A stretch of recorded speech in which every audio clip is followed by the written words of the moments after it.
आना है। गहरी बातें सुना देता हूँ क्योंकि ये बात कोई सुनाता नहीं है कहीं क्लासेज में, सबको लज्जा आती है, पर इसमें लज्जा की बात नहीं। मेरा पति या मेरी पत्नी, उस पर मेरा अधिकार है, इस मेरेपन को हटाना है। अब ये मेरा पति नहीं, बोलो, बहनें बताएंगे उत्तर। और कुछ सोचो इससे भी पावरफुल बात।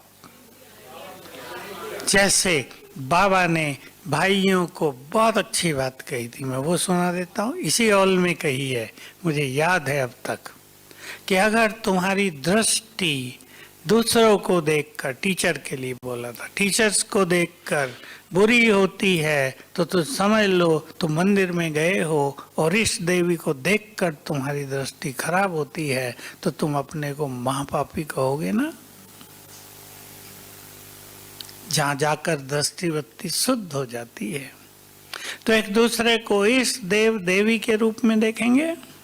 मेरा पति मेरी पत्नी नहीं, ये इष्ट देव है, ये इष्ट देवी है। एक बात और कह देता हूँ खुली, वो भी कोई नहीं कहता है। कई माताएं आती हैं, भाई जी हम पवित्र रहते हैं, पति बहुत दुखी रहता है, हमें ख्याल आता है हम तो पति को दुख दे रहे हैं, बाबा ने तो कहा दुख न दो। रॉयल माया, मायावी रॉयल संस्कार, ये दुख देना नहीं है। पवित्र बनेंगे तो बहुत सुखी हो जाएंगे, लेकिन ये सबको याद रखना है कि अपवित्रता देह में भी भरी हुई है, कर्मेंद्रियों में भी भरी हुई है, मन बुद्धि संस्कारों में भी भरी हुई है। कलयुग के देह में बहुत है। जिनके माँ बाप में बहुत अपवित्रता है, उनके बच्चों में वो अपवित्रता रहती ही है, देह में भी। इसलिए किस चीज का महत्व तो बहुत ज्यादा हो जाता है? पवित्र भोजन का।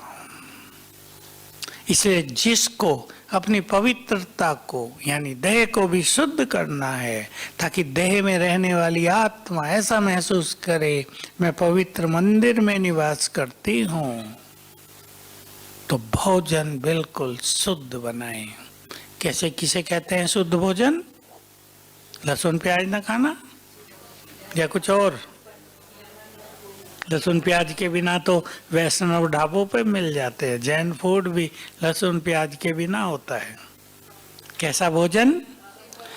जिसमें पवित्र वाइब्रेशंस भर दिए जाएं, क्योंकि ये सब्जी, ये भोजन, ये चावल, ये गेहूं, ये भी कहाँ से आया है? किन्होंने उत्पन्न किया है? वो पवित्र तो नहीं है ना। उनकी दृष्टि, उनके हाथ, उनके वाइब्रेशंस उसमें भी तो हैं। इसलिए भोजन को पवित्र बनाना, ये पवित्रता को श्रेष्ठ करने का सर्वोत्तम तरीका है।